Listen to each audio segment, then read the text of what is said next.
pills. My Hello? pills. Hello. Yeet. Yeet. Is that it? Is that? I don't know. Is that it? I don't know how it works. You hang out with more youngins than I do on a daily basis, so you... I don't understand them. You thought I was talking to her. I really did. I'm like, who? And I began the conversation with yeet. Yeet. No, we co-opted yeet. We appropriated yeet. In as much as D and I. Because when we would watch, we were watching the final season of Jessica Jones, and I pointed out that every time she flies, she looks left, she looks right, and then she puts both of her hands in the air, and she just goes yeet, and she gets out of there. Oh my god! And it's just like the perfect sound effect. If it was a comic, that would be the onomatopoeia. Just yeet, and she's gone. Yeah, I don't understand that. I'm not as connected to the youths as one would think. I'm very confused by them almost always. Yeah, so. Yeah. I mean, I've been confused by the youth ever since I was one. Because that's the thing. I was a social outcast. Even when I was in high school, I was like, I don't understand you people most of the time. So yeah, I've always been awkward. It's just everybody got caught up with my awkwardness. That's all. Yeah. Thanks, Big Bang Theory. Oh, I was like, huh? What are you talking about? Yeah, that makes sense. Yeah, no, it just, you know what? As much shit as I give Big Bang Theory, and as much as I'll never watch it, yeah, it opened up a lot of conversations about comics and video games and that sort of thing. They got a lot of kids reading comics too. Exactly. Have I told you that? How kids would come into the comic book store? No. And they'd say, Sheldon had this on his shirt. What is that? That's wild. And then you'd be like, oh, that's the Flash. Okay, over here. Or, that's Green Lantern, Superman, whatever. Right. Yeah, it totally worked on them. And they would buy comics based off of that. Or parents would buy comics for their kids. Yeah. They'd be like, they want the thing that Sheldon was talking about. And you know what? We've kind of been in a very creative age of comics that has been welcoming to new readers. Where even like the deepest lore is at your fingertips with stuff like Wikipedia and even just, you find an old head that wants to talk about comics for a while, then yeah, that's pretty cool. Like I was joking around on Twitter the other day. I was saying that Hyper Time is coming back to DC Comics and I have nobody to talk to it about. Sure enough, Terry, owner of Third Coast Comics, he's like, what the fuck, man? I'm right over here. Yeah. I don't know what that is, so I can't help you there. Yeah.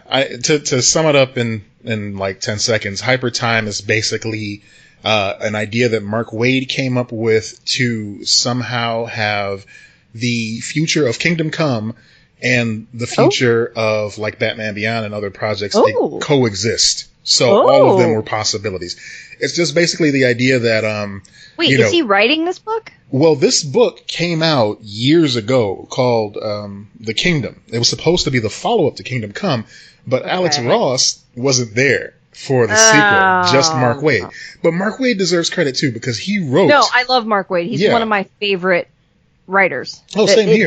That is not a Mark Waid, he's written some of the best Superman stories out there, bud. Yeah, I cut my teeth on between his Kingdom Come and Birthright. Oh my god, so good. Yeah, I mean him and Todd Nayak with Impulse. That was some of my favorite reading back in the day. So I'm totally with you on that.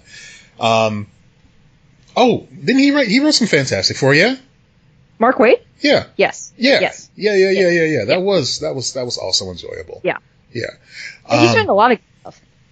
That's true. Yeah. His Flash run is considered one of the greatest. So epic. I tracked down. I mean, you said Impulse, but yeah. Yeah. I tracked down this week some discount copies of the Teen Titans Omnibuy. The Marv Wolfman and George Perez stuff from their heyday back in the 80s. What do you mean a discount copy? So these usually run for like $100 or close to 70, that sort of thing. Then I got sticker shock the first time I saw them, but I waited several years and they've been reprinted and I don't know, maybe something happened with they were able to lower the printing price or something, but yeah, they were pretty cheap, surprisingly. So yeah, had to jump on that. So that'll be my graphic novel challenge choice for the next several weeks. Oh, okay. Yeah. Because I got to validate that purchase. Yeah, my graphic novel challenge is going to be still the copy of Why the Last Man that I haven't read, because I'm reading so much for school. Yeah. That I'm like, when it comes to me not having to do anything, I don't want to read. I want to watch Bob's Burgers and knit. Yeah. That's what I want to do. And if that's how you relax, that's completely understandable. Me, I'm kind of the opposite. Like, if I'm still going to read them, but like, basically I've been catching up on work in the time in between classes. Yeah. So now that I'm kind of caught up on that, I'll have a little bit of time to like read on my own for enjoyment. Well, that's cool. Until the next thing comes, and then I'm in it again. And then you're in it again. So when you have online classes as well, like, you have to stay ahead of those. Absolutely. You get completely screwed if you don't. Yeah, because it's already a distraction to have the entire internet at your fingertips, and then your class is in the tiny little window. It's like, oh, that sounds interesting. Let me make a bookmark of that real quick. Oh, is that a sale on Amazon? Hold on a minute. I can get this pizza-shaped towel for $3. Awesome. That's a great deal. Which, by the way, I bought a pizza-shaped beach towel for $3 on sale on Amazon. Oh, God. It's for buffering the sound. Dolores, like, in the background. And I used the Lord's name in this context because it's the full reaction of, what the damn hell? Yeah. What is wrong with you? Yeah. No, for hearing that you bought that for the first time. That was definitely the reaction. And the way that I'm selling it, besides the fact that everybody needs a pizza-shaped towel, it's for buffering the sound while we record so it doesn't bounce off of the table. You can hear the difference, obviously. You know, it's just Wait, is that something I should do too? Sure. You should validate that purchase by I'm not buying that. I'm asking if I should use an existing thing that I have. Fuck you, I'm not doing that. Why did you ask? Why did you even ask that? Because you said that you're using it for buffering, and I bought it. I'm like, that's a real thing, isn't it? You're the sound guy. It is a real thing, but I made up that reason after I made the purchase. Okay. So yeah, stuffed animals work, you know, egg cartons like you saw in Hustle and Flow, all that stuff. Anything that chops up the flat, smooth surfaces of your wall.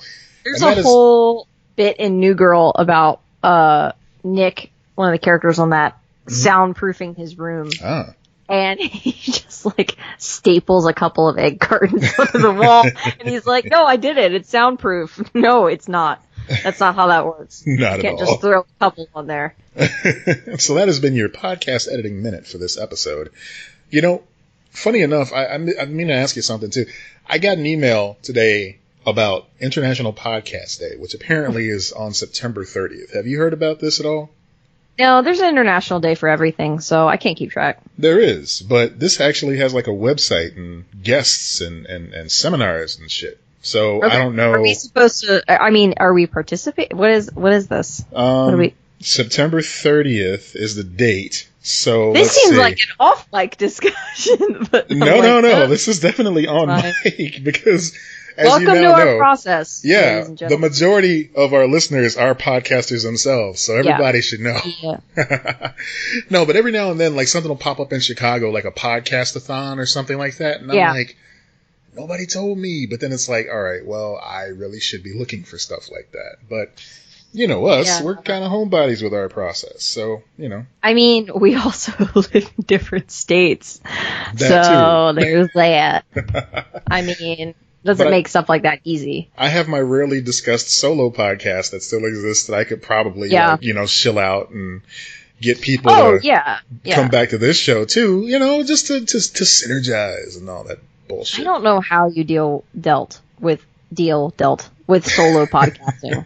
Well, I mean, to be completely transparent on that, like, I wasn't solo podcasting. I either had Dee with me doing vernacular stuff or I had a guest. So, you know, I had somebody to bounce off of. Yeah, like you can find someone to fit that schedule kind of thing. There was, I think, only one occasion where I did a podcast alone, and I decided to do it like NPR style. So I had segments and I had little news stories that I would chop up, and like I remember I was talking about Steven Universe, and I had the theme song playing in the background and stuff. It was really probably a lot of copyright infringement, so don't go look for that episode. Yeah. But yeah, it was fun. It was fun to just be like a radio guy for a minute. But I see it for stuff. Okay, for something like that. I totally understand solo podcasting for short news style segment, like you said, NPR style. That makes perfect sense. Yeah. But I've never. I just feel like there are so many of those that are done well that I'm like, how could I possibly do one like another one? I think that's my thing. Yeah, I hear what you're saying. Doing this, like two friends talking, that's definitely overdone. I would say that the thing that sets us apart from other people, like doing this, is that we're not two white guys. You know, there is that. I'm a woman, you're a man of color, person of color, whatever you want to call it. I love it when you try to do that. That's great. What? No, continue, please. I'm woke. You being a person of color such as yourself, what is the preferred term? There is none. I'm telling you, it's fine. It's just I'm enjoying you trying your best to be like respectful and shit. It's just me, dude. Come on. Brown bear. What'd you say? Matt lets me call him Brown Bear. I wonder sometimes, like, for those that aren't like aware of our friendship, because like last week you mentioned how didn't I piss someone off on your Facebook too? Well, yeah, that goes back to what we were talking about last week, where you were like, the first time that we really started joking around like freely was when you commented on my post, like, Matt, you're black, and then you did it again this week, and I'm like, someone's not going to get that. And then it happened. I can't remember, but someone commented basically being like, hey. And I'm like, oh, I feel like I look really bad in this. And I was going to message you about it, but then I got busy. Oh. I was like, I'm not deleting that. Like, I didn't even see the response. There's a response on that's basically like, hey, like to me. And I'm like, I get it. Well, whoever text it doesn't look good. Whoever made that comment, if you happen to also be listening, but you would get the joke if you're listening, we're cool. Everything's groovy. It's fine. Yeah, trust me, there's no amount of heat that you could bring down on me that would be worse than what Matt would do in that type of situation if I was stepping out of line. And besides, we've seen each other in person all of twice now. She knows I'm black. Not twice. What? 3 times at least. Well, I'm talking about like visits. So like first time Florida, second time here. Oh, yeah, okay. Yeah. And then, convention. Why are we doing this? Okay. I don't know. We're convention going, and the show, and then never mind. Yeah, no, people are checking out now. So let's check in on Area 51. So that whole thing is supposed to be going down. When is it supposed to go down? Tomorrow? It's supposed to go down on the 20th. So we're recording today on the 18th. Today? Yeah. Okay. I think they pushed it back a couple of days. I know that somebody tried to turn it into some type of music festival that was going to happen out in the desert.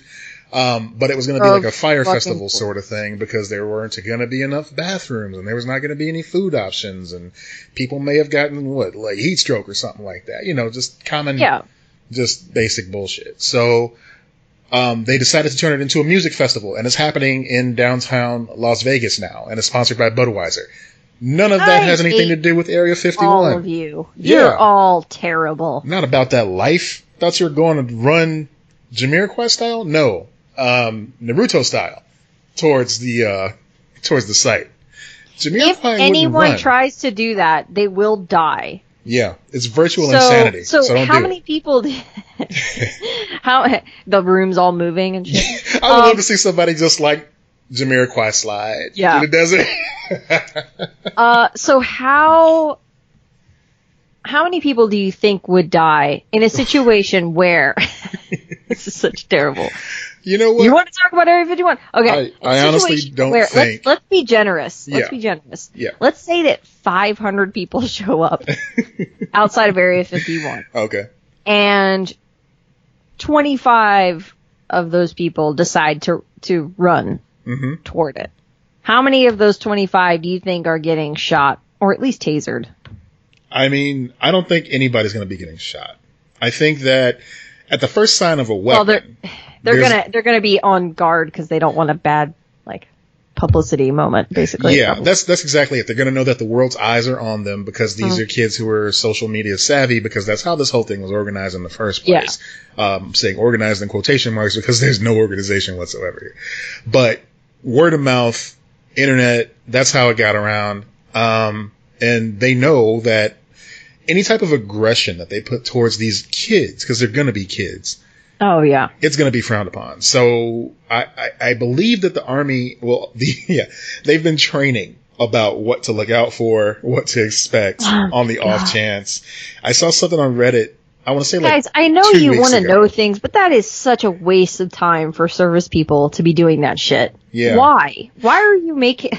Oh, so somebody, making their jobs harder. Somebody didn't get the memo that it was postponed. I'm looking now on CNN, and it says a Dutch YouTuber and his friend were arrested and jailed when they tried getting near Area 51. Allow me to read.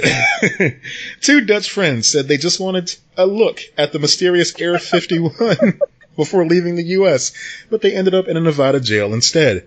Okay. I'm going to butcher these names, so, write in, make fun of me, whatever you got to do. It's going to be awful. Anyway. Tees Granzier, 20, and Govert Charles Wilhelmus Jacob Sweep, all of those words, were arrested. Sweet. Yeah. Govert Charles Wilhelmus Jacob Sweep, 21, were arrested about 3 miles deep into their Nevada National Security site, the Nye County Sheriff's Office said. Wow, they got pretty far. Yeah. The site is near Area 51, which has been the focus of conspiracy theories for decades, alleging the U.S. government keeps evidence about aliens and UFOs there. Someone recently created a Facebook event page seeking people to storm the site this Friday. But the 2 men say never plan... Okay, this sentence is awful. But the 2 men say never planned to participate in that. Yeah. We didn't have any intention to storm it because we leave on day before the actual storming gates, and we just wanted to... go there. Sweep told CNN affiliate KTNV. They just wanted to get a good view of it, he said. When arrested September 10th, both men told deputies they could read, write, and speak English and had seen the no trespassing signs at the entrance of the site. But they said they wanted to take a look at the facility, police said. Okay, that's enough of these guys. Yeah. So I remember we asked when this story originally popped up, why? Like, why is Area 51 declassified or classified? Right. So this is from 2013, August of 2013, an article from NBC News. And it says that basically its purpose has been declassified. And it's basically CIA history, if you can trust them. So they're saying that they're testing U-2s and other spy planes there. Okay. So that's why it's like off limits, because they have test item, probably secret new aircraft and weaponry, whatever, that they don't want people to A, go near, or B, tell anyone else about. Yeah. Seems. So it's literally and honestly for their own safety. You don't want to become a liability to the military. You don't want to have to be in military jail for the rest of your life because you have secrets that you haven't been cleared to know. This is also their explanation of what happened in Area 51 years ago, was that they didn't tell people what they were doing, and there were UFOs, but they were actually planes. Look, here's the thing. They're probably lying, but I don't think that it's necessarily Area 51 holds the answers to X, Y, and Z, or that anything suspicious is at Area 51. No, exactly. But are they lying about the history and who knows what and everything? Probably. Yeah. Think about how loose-lipped our administration is right now. Everything that we know that we shouldn't know, everything that's being said to the public. I know that last time we discussed this, you said, well, they probably don't tell him everything. No, I said that he doesn't have the intellectual curiosity to even ask. If it's not about him, why would he give a fuck? That's the main thing. If it's not, because like, think about it. You go in there, you can ask you have declassified basically everything available to you. Right. You can find out so many things. He has no interest in anything other than himself. Do you think Obama knew about the aliens? Because, I mean, he's still super chill for somebody that knows. Like, after he got out of office, he went on vacation. I mean, did he just kind of make his peace and go, well, look, the same aliens are here now that were here in the 50s, so it's not like anything's going to change in my life. I might as well windsurf. I think that That might be the most ridiculous sentence I've ever said. No, I know what you're saying. So here's the thing. I think you can take 2 or maybe 3 avenues with this. Okay. 1, he does know, and there's nothing. Like, there truly is nothing. So, like, he asked the question, he got the answer. There's no definitive proof. Everything that's public is public, that kind of thing. Mm-hmm. That's the boring scenario. 2 is that he knows. Mm-hmm. So he does know that it's something. Maybe it hasn't been true UFOs. Maybe he just knows, hey, there is life on this planet X, Y, and Z, but we can't say it yet because of X, Y, and Z. So in that scenario, he is.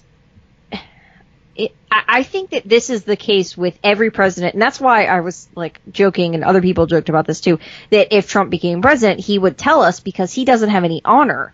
But all of the previous presidents have handled classified information privately and have done like things like releasing your taxes and being honest. Like even the fucking like crazy ones like Nixon, who was clearly corrupt, followed these rules. So like, even if they played dirty, they followed the rules, if that makes sense. Yeah. So Obama wouldn't tell anyone. Carter won't tell anyone. Bush won't tell anyone. Clinton, seriously, they wouldn't break that vow in this scenario, in 2. Okay. The third one, which I would say is the most nefarious one, is that not even the president knows. This is so classified that he wouldn't even know. This is where I get in a true crazy person brain. But, it's basically, it is above his pay grade. And you think that there's no pay grade above the president? Bullshit, there is. Oh, yeah, yeah. That kind of scenario. The man behind the man behind the man behind the throne. Yes. And we would know if Trump bothered to ask. But he doesn't bother to ask. He only asks for the sandwiches or whatever from McDonald's. He only asks for sandwiches. Yes, but do the aliens have sandwiches? Why isn't my Fox News working on my TV? What them Where's sandwiches my McDonald's? Do? Yeah. So, I hope no one gets hurt. I really sincerely hope no one gets hurt. I don't care. Kids, don't go to Area 51. It's boring. No, don't. If you do it, you're like, whatever happens to you is going to fucking happen. Like, what? I mean, you should know not to do that. Okay, so I'm going on record to say... You're affording to get out there unless you're local. Like, I'm saying on record, don't go, but I am going to say, parentheses, if you do go, make sure you got a good connection, because I want to see what the fuck is happening out there. I was going to say, if you go, report back to us. We do not condone that in any way, but if you want to go be a little field reporter, have at it. Yeah, if you want to... We have no responsibility. We're not telling you to do that. We're not telling you to go to Area 51. If you happen to be in Area 51 and want to send us proof and then, information and just give us a lowdown of it, even send in a recording, whatever. Yeah. Well, I mean, theoretically, if you gave us such information, that would be cool. But hey, we're not telling you to do that. Don't do that. That's stupid. We will put you on air and give you full credit and... et cetera, et cetera. There's no money in it. No, don't do that. Why would you go to Area 51? That's such a mistake. No. All right, Willy Wonka, calm down. Yeah. So, yeah, that's that. I don't know, man. We'll see what happens. I had another thing going on in my brain where I had like another kernel of an idea that was conspiracy wise, and I can't remember it now. It's really going to bug me. Well, you know what bugs me? My presidents age really poorly too. Like, a part of the stress of the job is like knowing all of the secrets. I mean, I could see it just stressing them out just being president because of all the shit that they have to think about and arguing every single day, day in, day out, just arguing with grown men. Yeah. It's just, ugh. And the games they have to play and all that. Oh, I just remembered it. Have you heard that theory that Earth is basically a giant experiment or a prison? A prison? An alien prison? Holy shit. No, I haven't heard that. So there's more than one. There's that Earth is an experiment. Okay. And basically, like, all of these species should not exist together. Like, alien. This is okay. So like aliens basically threw us all in here and we're like, cool, whatever. Like, you know, why would you put elephants on the same with whales? Why would you do that? That's a mistake. They should live on the same planet together. Nah, fuck it. Let's see what happens. Oh, you mean like Star Trek, where every planet just has one species and basically pretty one much, city? Yeah. Okay, yeah. But the other one, which I think is even cooler, is that we are basically a planetary Australia. Wow. So, like, you know how they sent all of the worst people to Australia, and then they just created a country? So our ancestors and every species on this planet, maybe there are some natural species here, but like, particularly with humans and stuff, they sent all of the worst motherfuckers, and that's why we are always killing each other and terrible, because our genes are all awful. Humanity is just bred from the absolute worst, the reject pile, the criminals and the monsters. I mean, some of these criminals create some pretty dope video games, though. We got video games and Cronuts, so I can't be too mad at them. Yeah. And then there's also the idea that we're a planet that is being observed by outside alien forces or whatever, but we haven't evolved to the point where we've earned the right to be involved in interplanetary things because we're so far behind. Yeah. You whether remember it be how, or our actual like morality and everything. you remember how it was on Star Trek, right? I don't know if you were like deep into it like that. Yeah, how they would, for the listeners, so they get to know, how once a civilization evolved to a certain point, they would send down some representatives from Starfleet to observe them, dressed in their garb. And then they would approach them saying, hey, you know, we got this great club. You know, we're all about peace. If you're about peace, come hang out with us. We got technology to share. I always thought that was kind of cool. I think that makes the most sense out of any theory. If there is intelligent life. Yeah. I fully believe there's life. I think that people that don't think there are other living things in the universe are, to me, that is ridiculous. The idea that there isn't more than life on Earth is ridiculous to me with the size of the universe the way that it is. Yeah. It's a question of, like, where is it in, like, its form of evolution and everything like that. So that's like, okay, where can it talk to us? But like, if there is something along those levels, it makes sense that it would not communicate with us at this point in time or any time previous, because we are, despite everything, we are at our most peaceful and best time in humanity. We are. Like, we're like this. If you look at the trends, like, we are in the best possible place we have ever been in humanity. Okay. And we're still a shit show. Oh, yeah. And the only reason we're trying to get to space is to shoot each other from it. Right. So I could see them going, no, we're not letting any of you in. It's not time yet. No. It's not your time. Well, before we go any further, there's a couple things that we gotta address. Crazy person. Anyway, go ahead. There's a couple things that we gotta hit before we go any further. First and foremost, we want to wish a happy birthday to one of our adventurers, Arturo. Yes. Yeah, man. He doesn't know this. He doesn't know that I'm saying this, or that I wrote this in our notes. I'm friends with him on Facebook. That's why I know this. That was really cool. And I know him IRL. That was really thoughtful of you.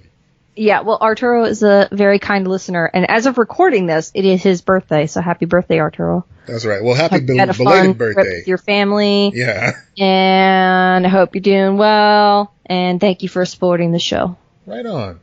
We appreciate everybody that supports the show. We're giving a special shout out to Arturo on his birthday.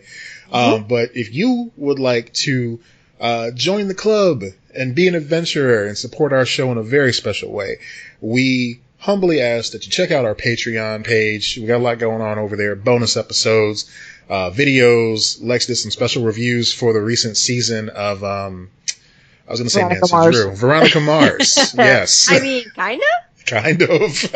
I say that in the most respectful way. Yeah. So definitely check that out. Check out Lex and Matt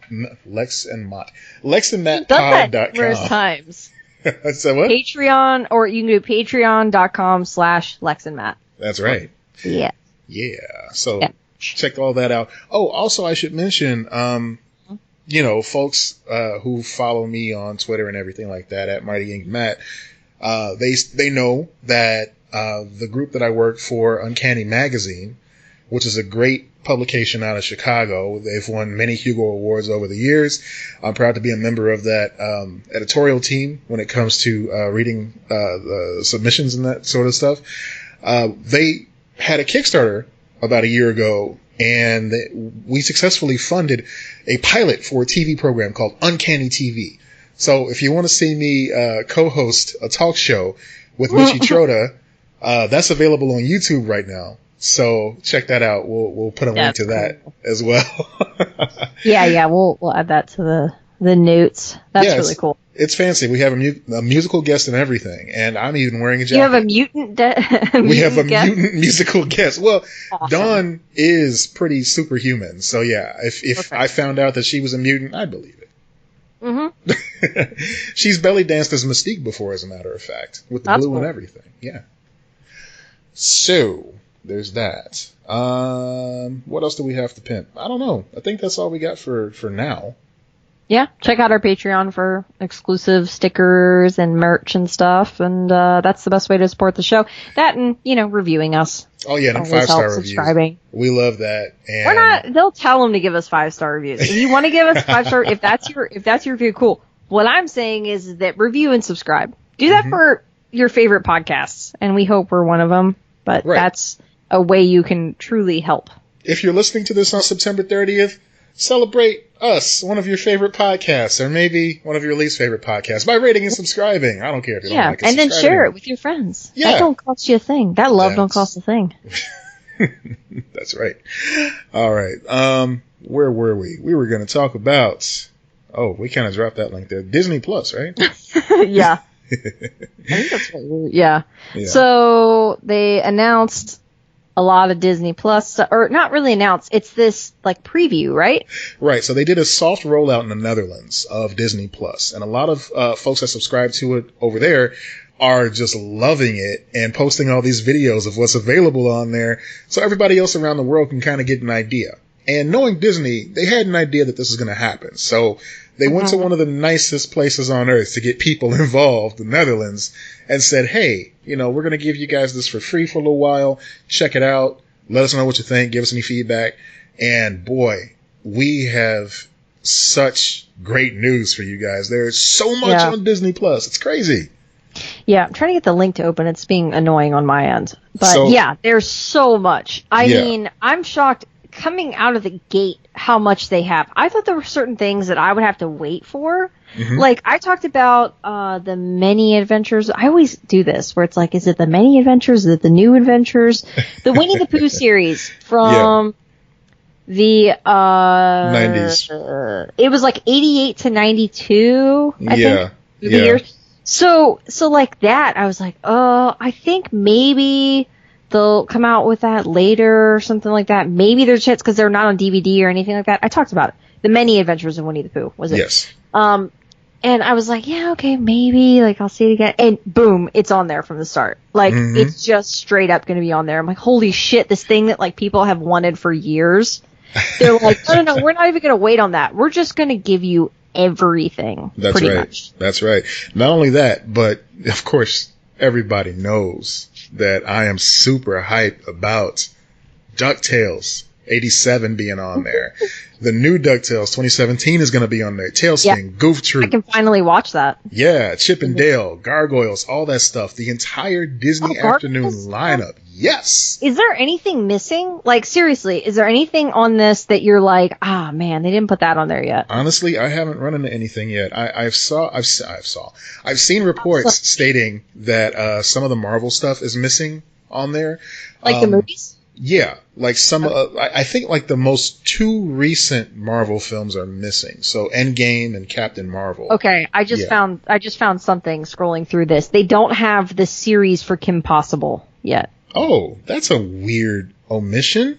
Huh. They have the 2019 live action movie that we ignore, And then they have the movie that the animated movie that they made. Wait a minute. You're just in the movie section. If you scroll down the television series, yeah. It's like halfway down the page. What? The television series is there. Kim Possible is there, but it's on the television. I was in the wrong place. That's exactly what I'm saying. Everything is here. Lizzie McGuire. Hey guys, sorry. Kim Possible is going to be on there, so I'm going to watch Rufus eat some burritos up in this shit. Uh-huh. Oh, well, you know what? There is one thing. It's a guilty request. So my Winnie the Pooh one was incorrect. I said the wrong one. It's the New Adventures of Winnie the Pooh. I was looking at the movies. No, it was the many adventures. Look, there are a lot of fucking adventures with this bear. Deep in the 100-acre woods. See, that's the wrong one. What character that's the wrong one. do you relate to the most? Which character in Winnie the Pooh? Yeah. The narrator.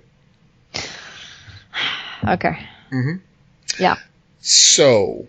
You know that there's like actual psychology behind all the characters, and it's like very deep and whatever. It's okay. I mean, the narrator has psychology behind him too. He's the one who told you the story. You know. Okay, let's go with Rabbit. Okay, I actually buy that, so that's good. I'm Piglet. I'm very scared. I want to be Pooh Bear, but I'm Piglet. How are you Piglet? Piglet has so much anxiety. Oh my god, Matt. That little shit is freaking out all the time. I am Piglet. Oh, wait. No, I'm Al. Because he just fucking noped out of there. Yeah, that's true. Like, he was never really around. He was just there sometimes. Oh my gosh, what's the name of the show? Barbarian. What's the Barbarian show? Barbarian. Oh, Rob. It's some basic name. It's like Dave. Randy. Isn't it Dave? Maybe. Is that on there? I have no desire to rewatch that, but I'm just trying to think of shows. Isn't that terrible? It's not on there, guys. I found one. No one. So one thing that I would like to see them do. You Doug, but it's going to be Disney's. It's Disney's Doug, and that doesn't count. But what I'd like to see them do is finally release the various versions of Lilo and Stitch, or the Stitch series that they had after. Oh, yeah. Yeah. So they have, of course, Lilo and Stitch the series on here. They have all the Lilo and Stitch movies that were, produced by the American Disney Studios.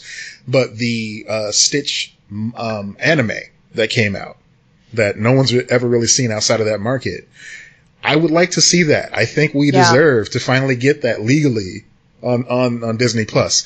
I don't. You know, another one I don't see on here is PB&J Otter. I'd like that to be.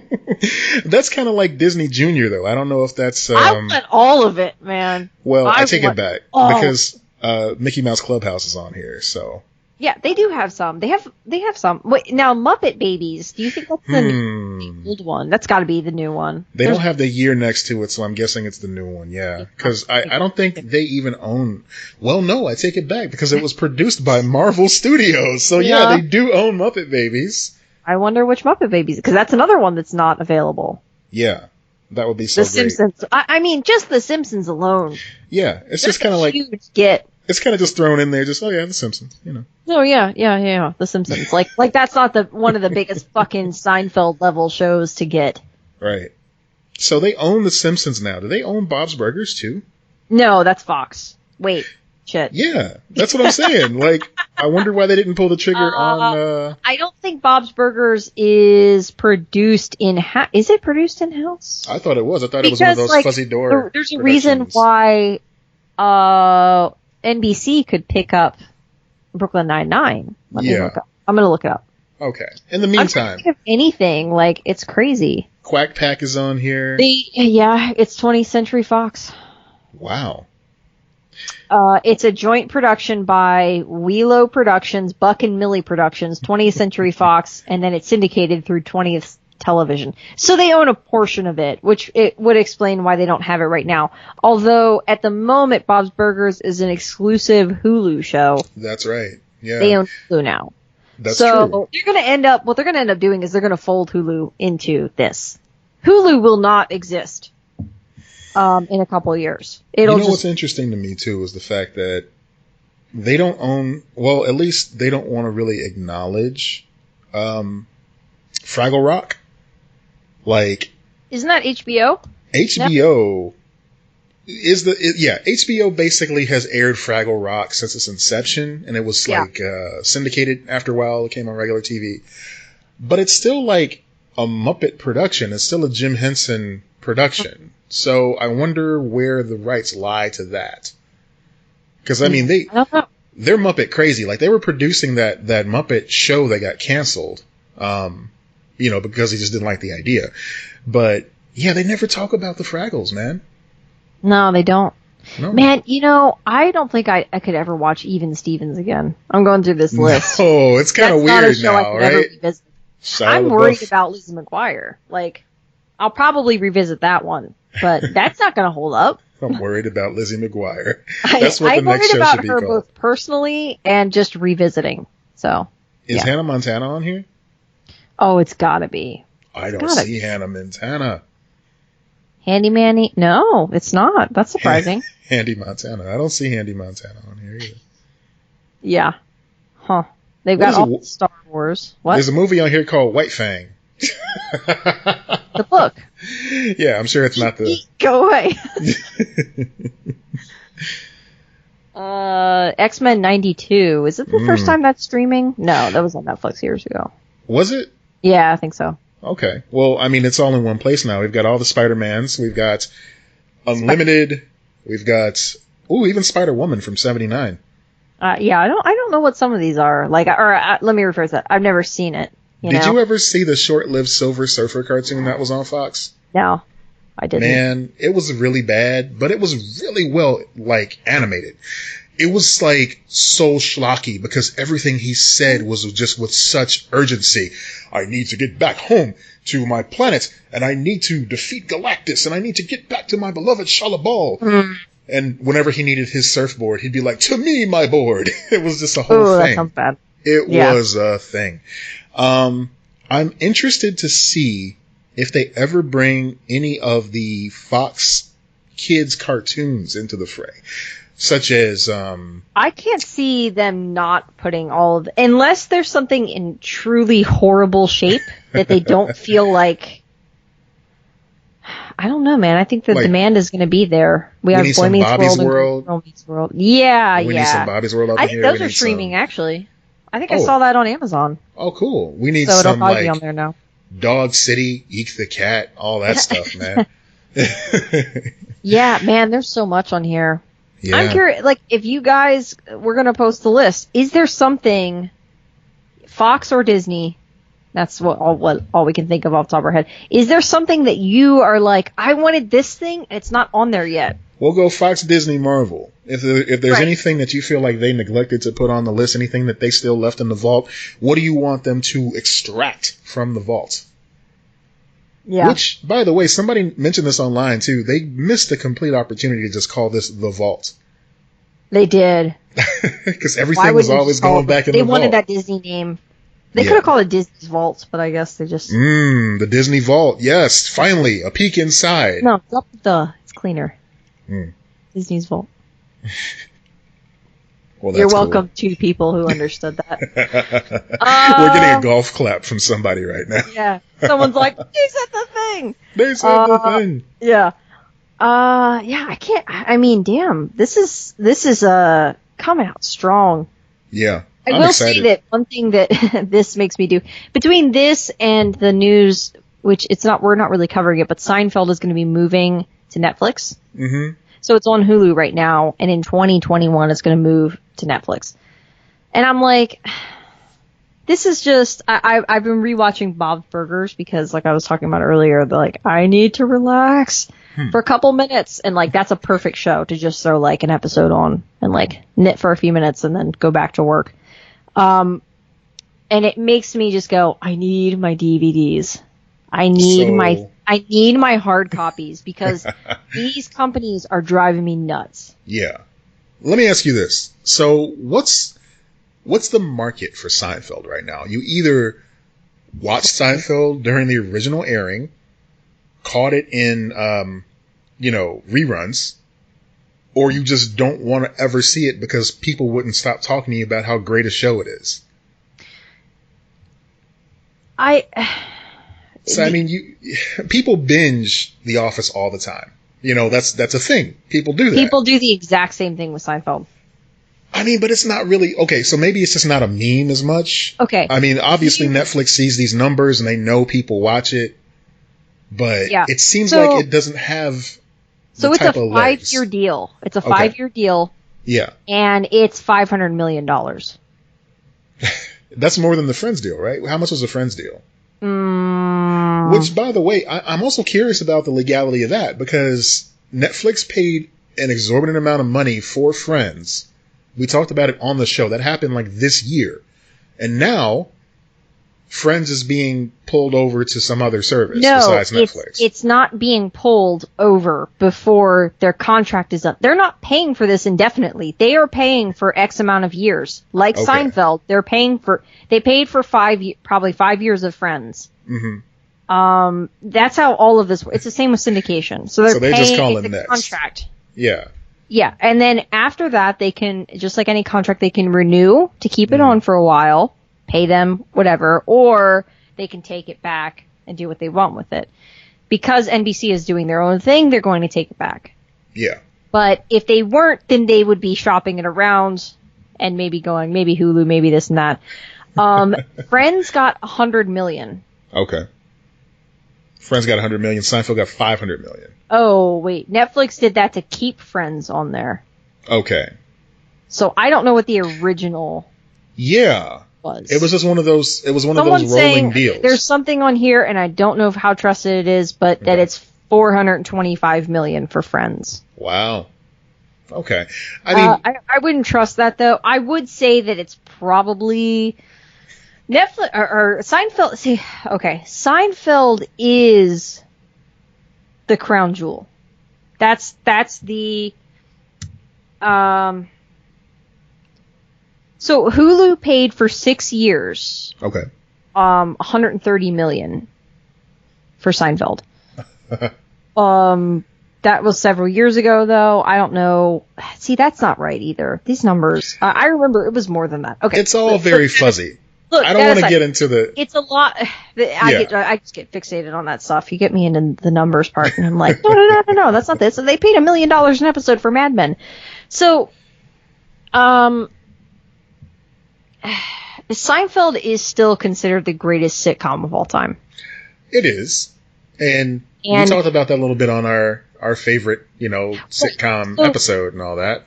So, and it is a rewatchable show. It is, and both Seinfeld and Friends have that. If you like this show, you can just throw it on anytime. Mm-hmm. Yeah. People don't have cable anymore. Most people don't have cable anymore. So, like, when they would watch it in reruns, throw it on the background, now they just do the exact same thing. Like you said, The Office. They just rewatch it, throw it on. Well, I want to clarify a little bit, because I'm not really talking about, like, the quality of the show. Like, I'm talking about the longevity. Talking about the value. Of the longevity of the show, because it's been off the air forever. I believe it's been off the air longer than it was even on the air at this point. I might have talked about this on the show. I don't remember. I might have talked to you about it. I might have been talking to someone else. But this actress who was on the show, The OC, she said that because that show is on Hulu right now, she's got like 15-year-olds kind of thing coming up to her and being like, "Oh my God, I just watched that show." Yeah. The show's over 10 years old. Yeah, I think I saw that same article. 2003, so 16 years old. But the point I'm getting to is, I think about it like something like Taxi or, MASH or something like that. These aren't sitcoms that I enjoy, but they're loved, they're critically acclaimed, they've been called some of the best TV of all time. But it's like they're getting older, there's only so much HD restoration they can do to these shows, the jokes are getting outdated, the cultural references are getting outdated. Something like The Office is a little bit more evergreen, in my opinion, because they rarely stepped out of like that environment to address things that are happening like in society, I think that there are few shows that transcend the time that they're in, or they perfectly encapsulate the time that they're in and are therefore like still relevant somehow and valuable. Yeah. So, to me, MASH, even though it's great and all this and that, it doesn't age well. It doesn't hold up. Mm-hmm. A show like Cheers, yeah, It holds up. It was indicative of its time. Universal. Yeah. But not only that, it doesn't matter if even it was of its time. It's the jokes are still solid, the chemistry's still solid, all of that. Seinfeld is the same way. Friends is the same way, even though people would want to disagree with that. No, you can turn. The whole point is you can turn on this show, not think, and laugh. Yeah. And enjoy the characters. Whether you like the show or not is not the debate. So that is the feeling that a lot of people have with all of these shows, The Office as well. So the argument, what was the other one you mentioned? Wings. That one's not as big. Like, there are shows that are Taxi. critically acclaimed. Taxi. I was talking about like Wings. When did we talk about that? Because, man, that was like just... Taxi, Wings, whatever the fuck. That was like NyQuil to me, man. I just couldn't watch the Wings. The show Transportation. I don't know. Oh, my God. The most interesting thing about that show is that, like, the guy who was on there voiced Superman. Like, that's the most interesting thing about it to me. I would say the best example of a show that holds up.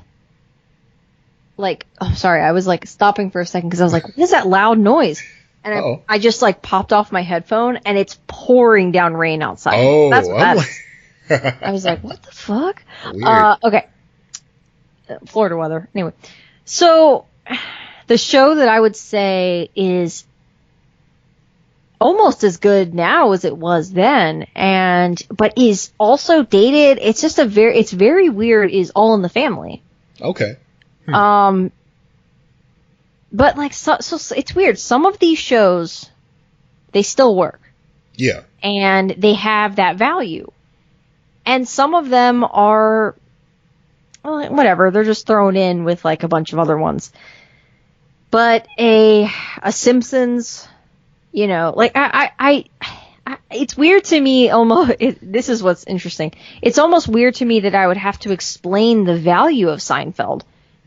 Like, there's no question in my mind that it's huge that they got Seinfeld. It's huge. They're like Friends, The Office, these shows, people want to watch them 20 billion times. Okay. And and we've talked about this, where people are buying Netflix to watch these fucking shows over and over again. And that doesn't make sense to me. I'm like, buy the DVDs.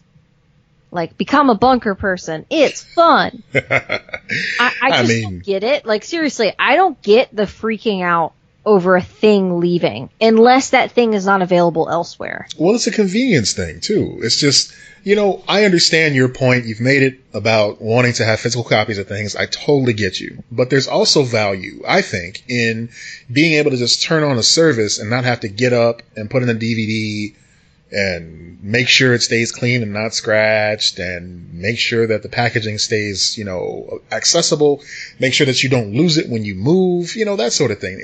There's pros and cons to both, but having all of your favorite shows on one service is just a matter of convenience. I understand that. For the now. I also say that if you're having problems on that level of all of the things that you mentioned, you need to get some shit together.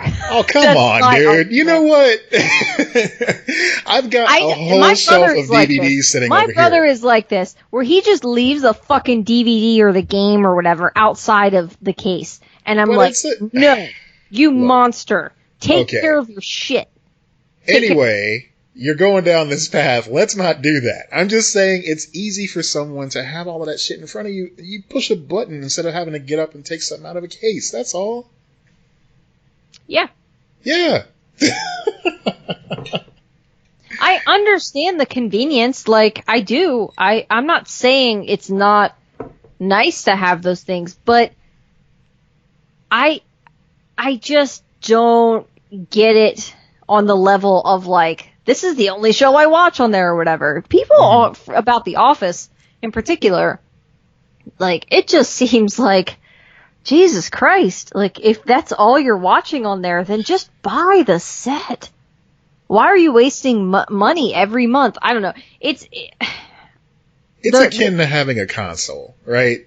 In the most classic sense of the console wars, where there's certain games that you like on one platform. Yeah.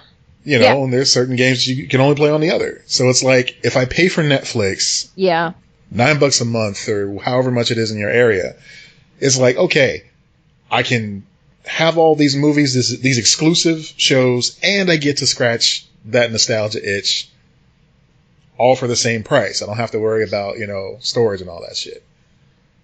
Yeah. But then they start shuffling them around. That's what I'm saying. Okay, that's kind of the point that I'm making, though, is that we're not at that point where we were a couple of years ago where, like, Netflix truly has, like, man, look at all these cool movies. Look at these, like, all these shows that I love. And, like, there's only Netflix, and then Hulu was kind of popping up, and Amazon had a thing, but, like, no one knew, like, was like, what? Amazon has that? What? Now, look at how, like, we've made this the standard. Like, Peacock, or whatever the fuck NBC's thing is, come on. Like, are you really just going to subscribe to NBC? Right. Or CBS All Access. Or, exactly. I don't like this business model. And it makes me dig in further to the bunker person. Well, see, you're doing that. And that makes sense to you as a responsible consumer. What's going to make sense, unfortunately, to people who aren't as altruistic as you is piracy. I was going to say, are they going to go back to cable? Could you imagine that? Wait a minute. I pay one fee a month and I get to see all this stuff. It may not be on when I want it to be on, but someone might have done that, and I might have seen where they're like, what if we, oh no, it wasn't that. It wasn't cable. It was someone was like, hey man, what if you had like an app where you could get like movies and like books and music and stuff, but it was completely free. And someone was like, you just invented a library, you dipshit. No. It's different. No, it's not a library, like cool, like it's an app. Libraries have apps. You invented a library. Congratulations. Yeah, I mean, we are as a society really shooting ourselves in the foot by not supporting our libraries. Did you see that chair thing on Twitter, by the way? The chair thing. It's a thing that people wear and they can sit down anywhere. Oh. And it like goes in their butt. Unfortunately, I think it's named Lex, but I'm not even joking. I think that's the actual name of the product. But like it's like a thing you wear, and then you have a chair anywhere, which for people with disabilities is probably a game changer and amazing. And I love it for that reason. But for everyone who's able-bodied, this is the the last few scenes in WALL-E. Like this is how we get to that point. What do you? Yeah. I would hope that more people than you come to that conclusion and, do a quick, self-examination like, shit, no, I don't want to get there. That's kind of fucked up. Like, I don't want to be in need of one of those things. It's a convenient factor. Yeah, it's great, whatever. But just don't get that. If you can prevent it, don't get that way. Yeah. Yeah. That's been my. Don't do that. That's our PSA for this for this wonderful day of ours. Don't do that if you can avoid it. I really don't like the name of the NBC streaming thing. No. Either. Peacock? Like, I understand it's a Peacock. I know that. Yeah. I've watched 30 Rock. I get the jokes. Well, they've all been. Yeah. NBC has always been just very self-congratulating about their shit. Yeah. I don't know. They just seem like they just kind of have that. Unless they bring back great news. And they're like, yep, we're doing great news again, guys. I'm out. You do that, and then I'll come over. Yeah. So one of the things they're touting now is remember tout. One of the things they're touting now is not SNL. We're going to talk about that in a moment. The Saved by the Bell reboot, and I just want to read this description to people so they know exactly what we're talking about here. First of all, it's going to happen. The stars have already signed on, and they are going to at least get a season of this. It's in production. If not now, then soon. So I sent this message to Dee the other day, and I'm like, you know what? This is actually happening. Because she was like, I'd watch that. And I'm like, no, please don't say that. That's not a good idea, but okay. Please don't say that. So the description is, and I was just wasting time so I can get to it. Oh, it's okay. Logline. When California Governor Zach Morris gets into hot water for closing too many low-income high schools. Stop. Pause. Look. Turn to camera. Who the fuck made him governor? Did you just pull a Zach Morris on Zach Morris? Yeah, a little amazing. Shit. Time out. Okay, so they elected Arnold Schwarzenegger at one point, and he doesn't have time manipulation powers, so they're already ahead of the game right there. California's out here leaving their fucking DVDs out of the case. Anyway, Governor Zach Morris proposes they send affected students to the highest performing schools in the state, including Bayside High. The influx of new students gives the overprivileged Bayside kids a much-needed and hilarious dose of reality. So it's Saved by the Bell, kids, but it's woke. And so far... And it's Jesse and Slater, right? Mario Lopez and Elizabeth Berkley have signed on. Clearly she's going to be the principal. Yeah. Because that's what Jesse was. Like, she was the principal. She was the responsible one. Yeah. And then he's going to be like a gym teacher, and they're going to be married or something. Yeah, they're going to be, married, and Zach will show up every now and then, like on special days. Because, what governor would be hanging out at a high school anyway? That's pathetic. One that should not be allowed within, 10 miles of a school. Do you think Kelly Kapowski's going to show up? Yeah, they all will. Yeah, except for Lisa. Why? What'd she do? I don't know enough about it exactly to really speak on it, but she's had a tumultuous life. Oh, that's unfortunate. Yeah, I'm going to look it up and we'll post a link to it and everything. Just we don't need to get into that. Respectfully. I don't need to get into it, but she's kind of detached from the whole acting thing now. But pretty much everyone's going to be on the show again. Yeah. I don't care, man. I have no interest in even revisiting Saved by the Bell. That is a show that's it existed at a certain time. I watched it. I was, super invested in Zach and Kelly or whatever. Yeah. And then I watched it, and I'm like, okay, now I'm done. I feel like they milked it for all it's worth already. We had Saved by the Bell, the new class. Saved by the Bell, the college years. The Hawaiian wedding. We had, what? All garbage. All, varying degrees of, but yeah, pretty much. I don't know about the new class. I don't know anything about that. I didn't. I think I watched a few episodes of that. I can't lie. It was okay. You're drinking the thing in that meme where you're like, no. Yeah. I'm that lady in that meme. Yeah. It was okay. And then they had all these different, sound-alike type shows where it was oh, it's another high school, but all these kids play basketball. Yeah. Just repetitive shit. Yeah, I didn't. I don't know. If you want to watch a show that's I think doing the thing that they would want to try to do with this reboot, just watch Schooled. It's from the people that made the Goldbergs. It's on ABC. They've got a season out. It's all on Hulu. And not exclusively on Hulu, but that's where it's streaming. It's on ABC. And it's just 90s. They did the Goldbergs in the 80s. This show's in the 90s, and it's just teachers at a school in the 90s. It's fun and funny, and it's good. I don't know. I'm I've already got something that would, even if I was I want to somehow revisit some 90s feel of a school with kids and teachers and everything like that. It wouldn't be Saved by the Bell, but I'm sure, I saw a lot of people getting excited about this. Yeah. What? You want to hear something weird? One of the other things that they're pulling from mothballs, Punky Brewster. I never watched that. I used to love that show. I don't care. I loved Punky Brewster. I loved the cartoon spinoff of Punky Brewster called It's Punky Brewster, where she had some type of magical koala that floated around and followed her and went on magical adventures with her. Sure, who doesn't? Yeah. I don't want to say I had a crush on Soleil Moon Frye, even though she was age appropriate for me at the time. But I don't know, man. It was just something that me and my cousins watched. It was a fun show. That's not weird to say, dude. Okay. We've been over this. I don't think that's weird. If you were I have a crush on her now, but as an adult man and a crush on a child, then I'd be red flag. Yeah, but, no, I like to clarify that sometimes, just because I understand the clarification. I'm trying to save listeners the math. No, it's cool, man. I had childhood crush on her. It's when I'm guys, I really had childhood crush on Simba and the Lion King. Then you're okay, yeah, that's appropriate. Then not appropriate now. Now right. I can be into adult Simba, and it's and I am. But but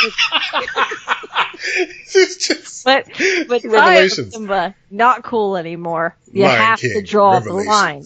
You have to draw the line. Here's sand. Here's the line. You don't cross it. So, yeah.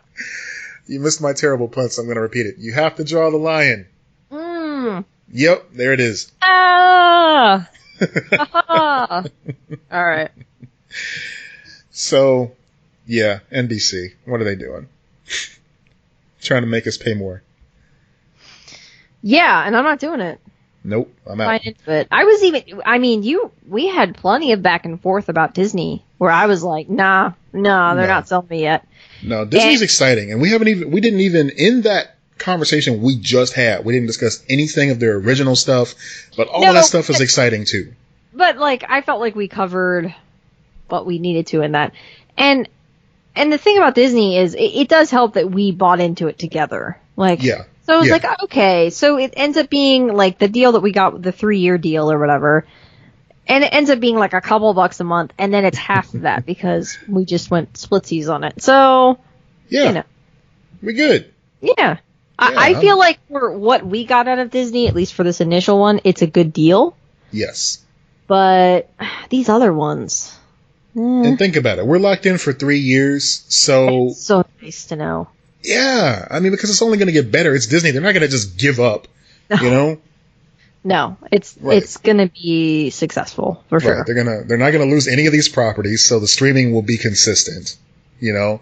There's no way Disney's going to go, oh, yeah, we decided to sell off Fox. No, they worked hard to get this. They're going to keep that at least out of spite. So I'm not worried about that. I wonder how much they do out of spite. I bet it's a lot. Mm-hmm. I mean, it's fine.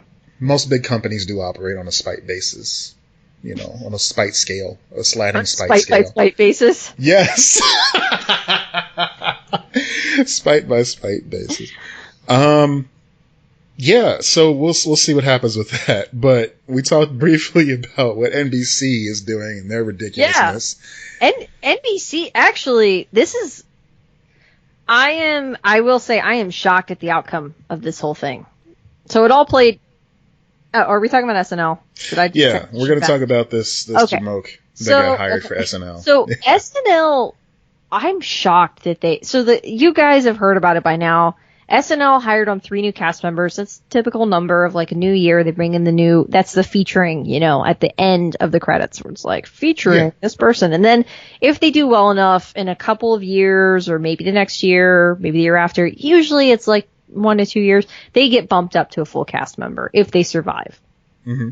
It's a very tough gig. They usually I'm hoping that Ego Odom gets promoted because she's great. I think she's very funny. So we'll see what happens. But SNL's a whole different thing. There are plenty of really funny people that never work well on SNL for whatever reason. There's a lot of factors involved with it. It's a very competitive environment. It's really tough. So they hired 3 people. One of these guys had podcasts. Yeah. And I don't think any of it was stand-up routines. It was all podcasts, right? That's all I saw. It was just 2 white guy conversation podcasts. Well, not all of them. Some of them were 5 white guys. Some of them were 3 white guys. If you're doing just white guys podcasts, look, I'm not saying you shouldn't do it. I'm saying you need to be aware and maybe invite some other people on it or whatever. Yeah. Or maybe spice it up a little bit. Or just, if you're going to do 2 white guys podcasts, that is fine. Don't be a fucking idiot. Right. Don't be an idiot. So these weren't even jokes, man. Because when I first heard like the story breaking, I was like, let me watch the video. Because we've talked about this in the past. I don't always agree with the coming after the comedian for a joke thing. Right. That being said, they were not joking. It was not funny. It didn't work at all. It was crazy to me. I felt like I was like hallucinating this. Yeah. I could not believe it. That they would put that out there. They listened to that and put it out there. That's what I was saying when the news came out. Like they had to. Yeah. And it was up until they got in trouble, then they quickly took it down. Yeah. Yeah. And I should clarify, they took down the video of it. Yes. So not the audio. Oh, really? They didn't pull the audio? That's so They didn't pull their podcast files. No, it's still on there. If you want to wade through all that bullshit. Don't do that. Don't give them the listen. I'm sure they're going to have a huge base now, but well, that actually, and that's interesting. That's one thing I wanted to talk to you about because that harkens back to our conversation about Howard Stern and how he was so able real to. Quick, Yeah. SNL hired this guy and then ended up firing him. Mm-hmm. And I think, and some other people have said this too on Twitter or whatever, but I agree with this idea that they actually fired him because he fucked up so poorly with his non-apology. He did not apologize. He was not apologetic. He didn't seem to give a shit. No. And I think that had he apologized and it seemed sincere, whether we like it or not, he probably would still be on the show. But they fired him, which is shocking. I don't know if they've ever done that before. Well, fired someone for something like that. Lauren's not that kind of guy, for better or worse. Yeah. They usually stick to it. And yeah. So anyway, go ahead about controversial and everything.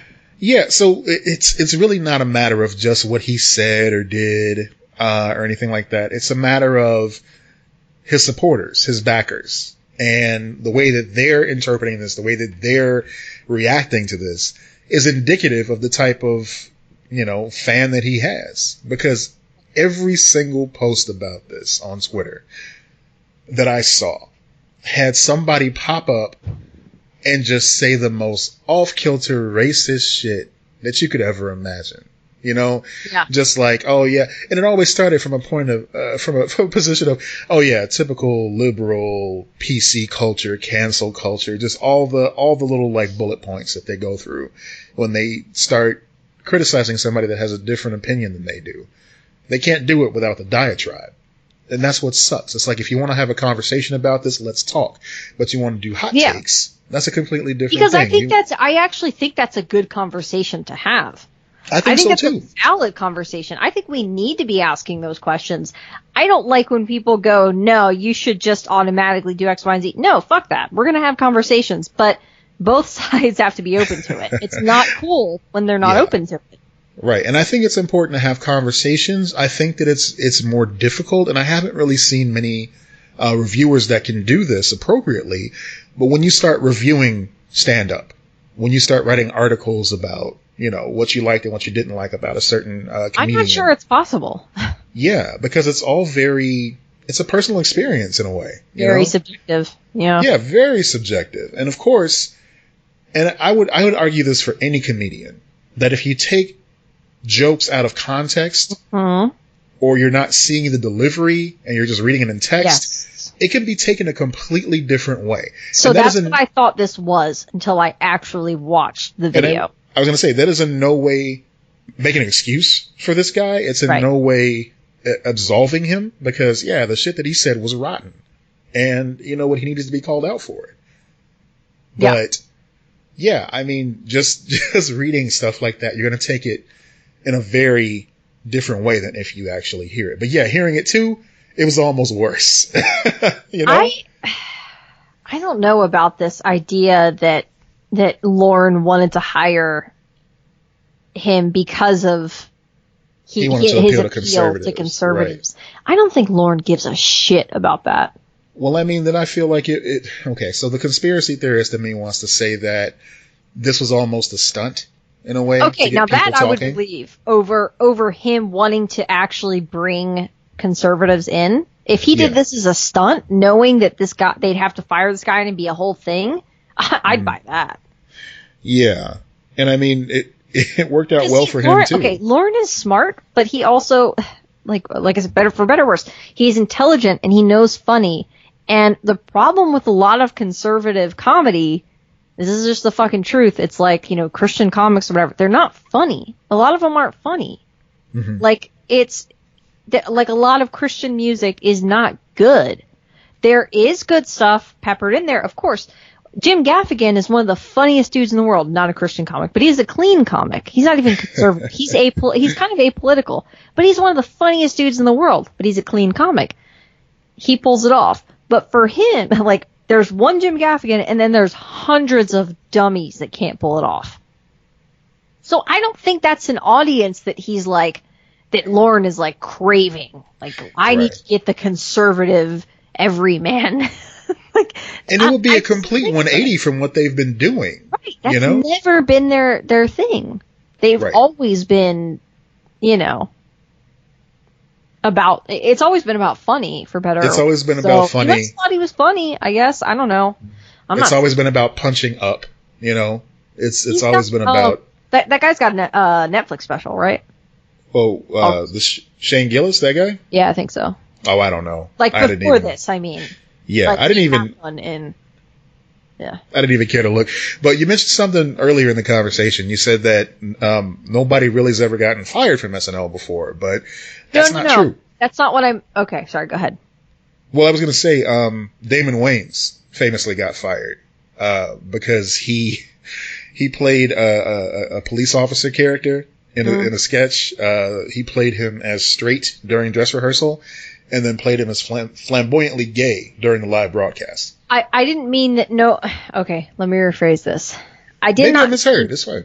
I did not mean that no one has been fired from SNL. Of course, people there are crazy stories about the point that I was making was I don't think that they have caved to pressure of this person is problematic.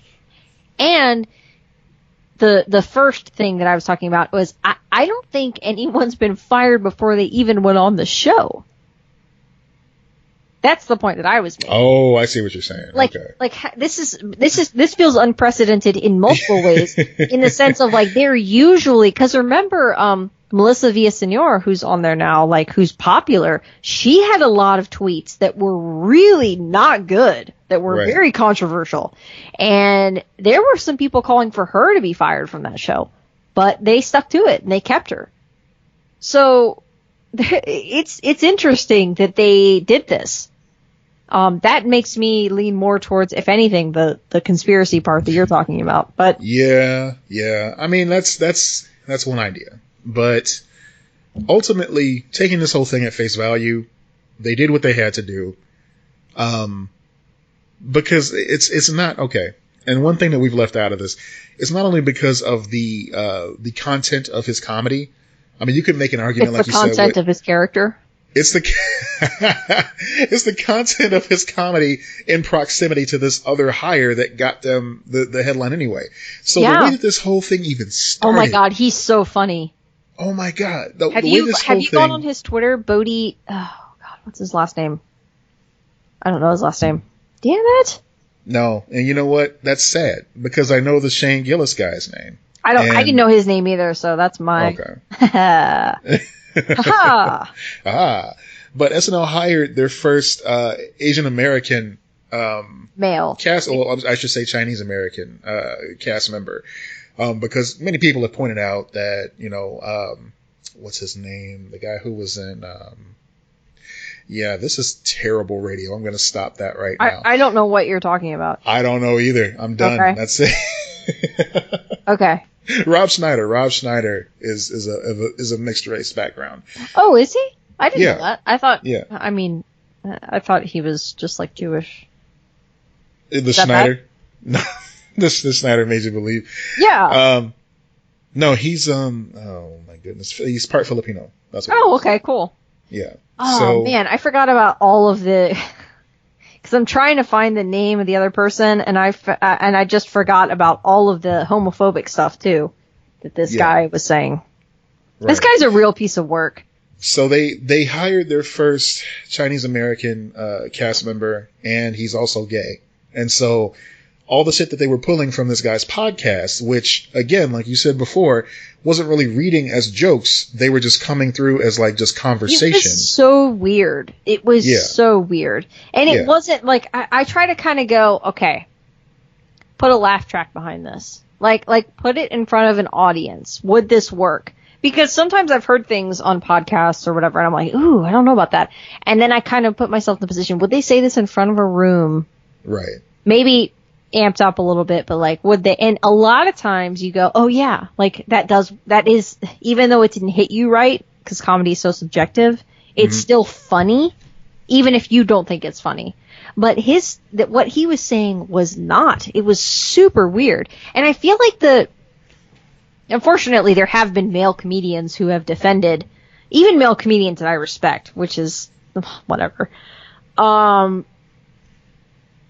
They're defending him And I'm like, I feel like they didn't even listen to it.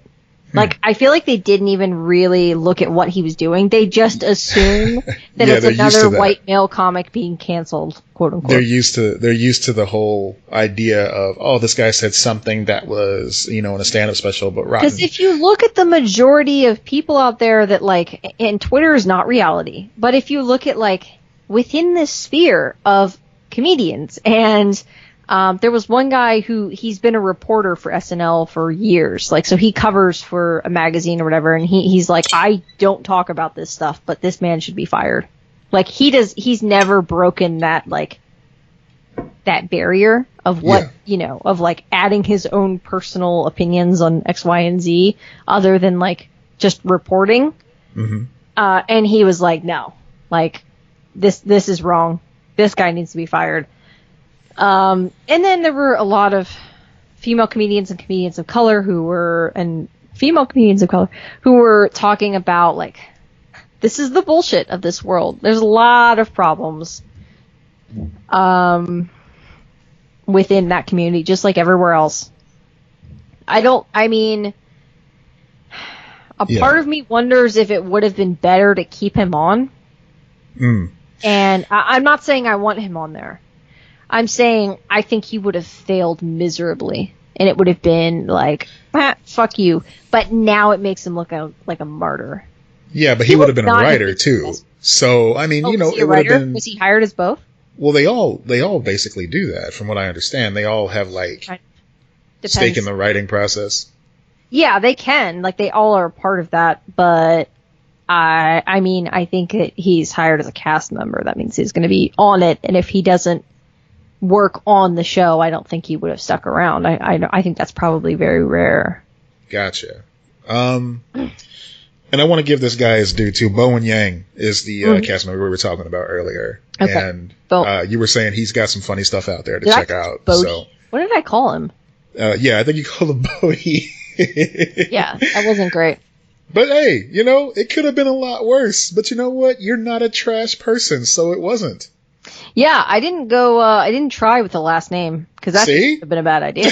See, right there. And there was an open... Okay, we've talked about this before. I don't think we've talked about this on the podcast, but I remember specifically messaging you about this, and I don't understand it. So, I don't understand why it's so difficult for people to wake up and to just not be racist. You don't even have to be anti-racist, like actively fighting racism. You should be, but, like, let's say you're not. How hard is it to wake up and to not be racist? I do it every day. Like, well, you know what? Or I try to. Like, I do my best. You do it every day. This is a very, very distant equivalency, and I don't want people to think that I'm comparing it to this at all. Is it putting on pants? Because I don't do that every day. Not that. It's the fact that the whole my wife thing from Borat is still part of the zeitgeist, and I don't fucking understand it at all. It's like somebody's having a conversation. Okay, so racism is basically people trying to be funny at the expense of another human being. Whether it's something that is a stereotype in a positive way, like, I'll just say this example, and that's the last example I'll use. Black people are good at basketball. Or something derogatory, which a black person said it, guys. We got him. We got him. Well, I tell you what, I'm bucking the trend because I throw up that victory banner. We got him, boys. We got him. No, but it's like it's all hack. It's all terrible, and any comedian worth their salt doesn't need to go there with those tired ass jokes that every just red-blooded man in the 1950s was saying back then. What's so funny is you said my wife, and my brain went, that's my wife. Yeah. Like, that is the replacement in my mind of, like, that's what I think of now. So. And that's a worthy replacement. Yeah, but sooner or later, that's going to get tired. That's going to get tired too. Sure. But the whole, what I'm getting at though is the comparison that I'm making here is that the whole my wife joke is so lame. Mm-hmm. It's played out. It was done by the time the Borat movie came out. Fuck, I wish I was married right now. I would be posting left and right on Instagram, my wife, just to make you mad. I'd just be feeding off that forever. Anyway, but the great thing about it is I felt this way and I was annoyed by it even before the whole bit on Bob's Burgers. So that was just another reaffirmation of that show is for me, you know. But it's just... Wait, what? Yeah, they referenced it when Bob was thinking about how awful it would be. I'm talking about that. I'm talking about, did you just say Bob's Burgers is not for you? No, I said it is for me. It was a reaffirmation that it is for me. Yeah. I got scared. Oh my God. I got scared. Friendship over.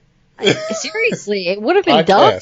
Cancel. Because that show is so wholesome that I think if you don't like Bob's Burgers, something is fucking wrong with you. It's almost like a test where, you know how they have the psychopath test where it's like if you sneeze or yawn, it's yawning. If you yawn and someone else doesn't yawn, like you should be frightened of them because they might murder you.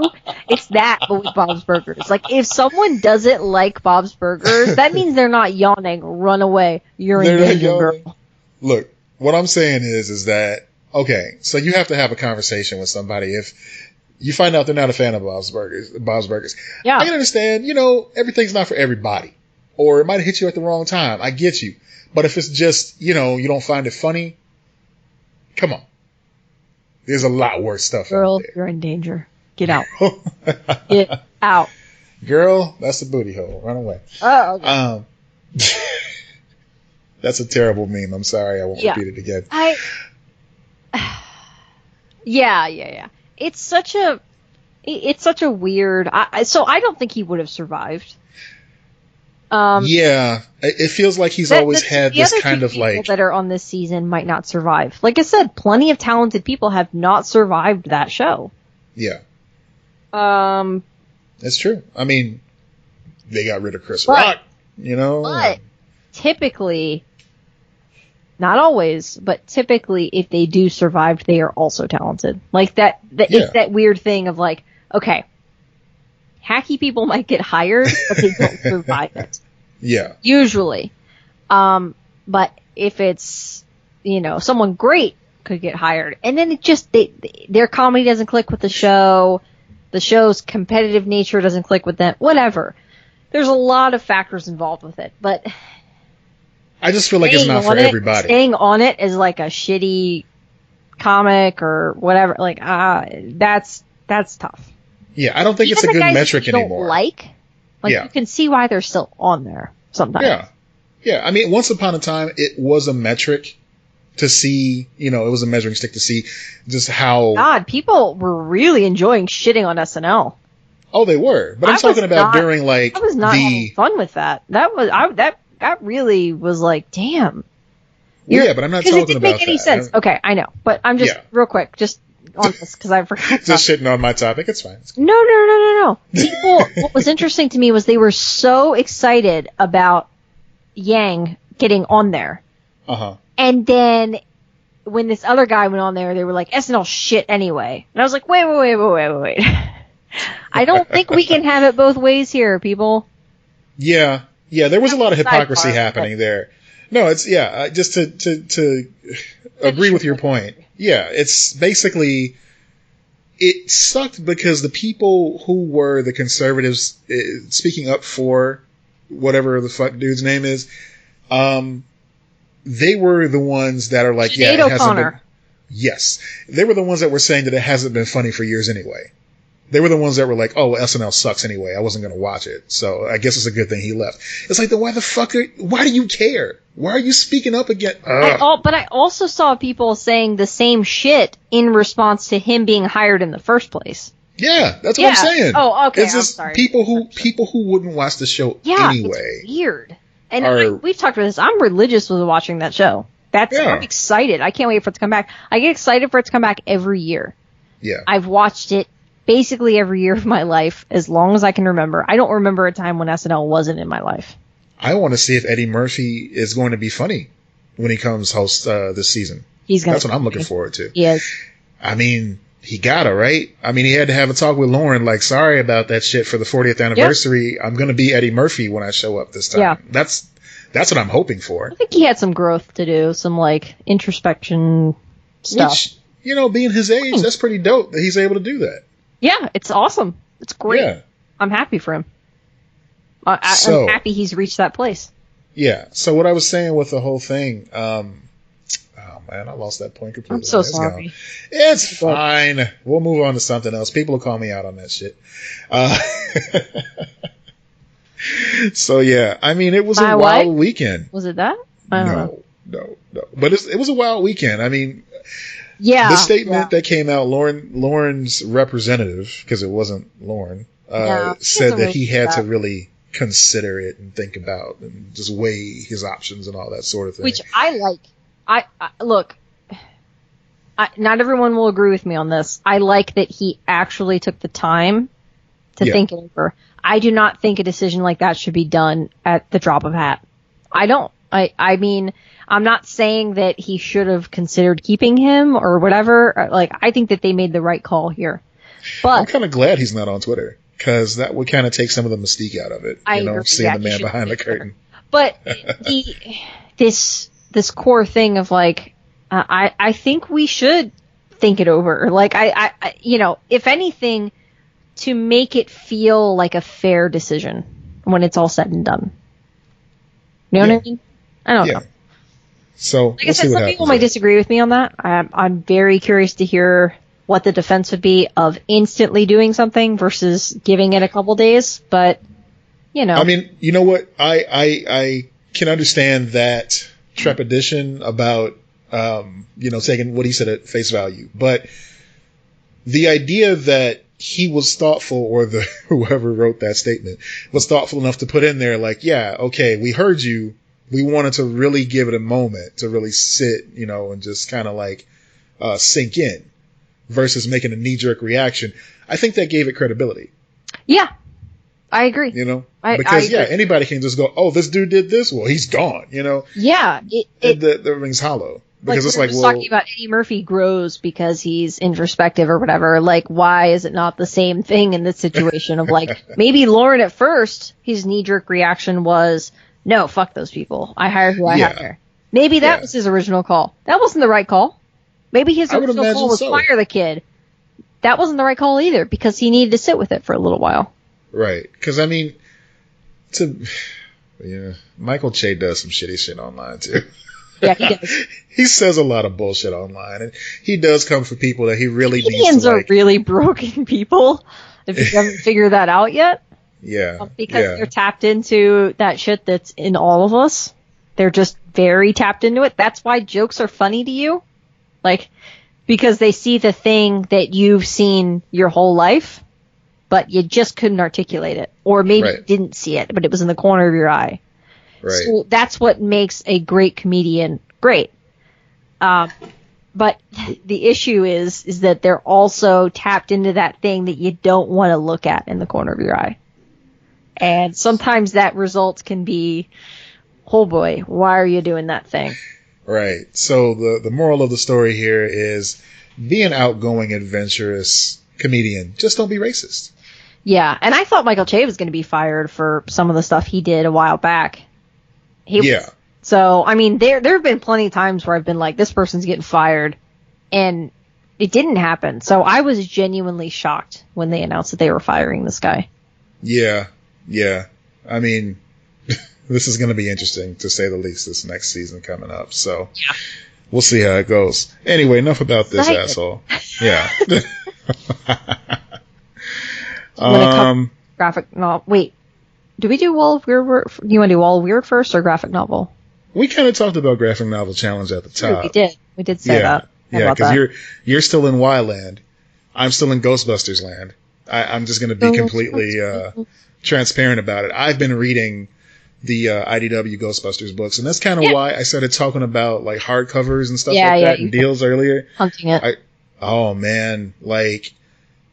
Yeah, I feel like I've talked about this every episode. I'm not going to you've talked about it numerous times. Yeah, because it still frustrates me, man. Okay, so something that did happen this week, I had a conversation with somebody on Biblio.com, and it was a seller, and I'm like, okay, look, let's just be honest here. Like, this book was $50 MSRP when it came out, You guys are asking for $1,000. That's a little ridiculous, right? I mean, I understand it's, it's a book. It's a highly sought after book, but these stories are still in publication. I just want them all under one cover. It's not even anything exclusive. Can you knock this down to a reasonable price? They knocked it down to $230. So, I mean, that's a pretty big percentage, but it is. What was the MSRP? $50. 50, yeah. I'm like, I cannot validate that purchase. And I told them as much too. I'm like, this is going to be, yeah. Yeah.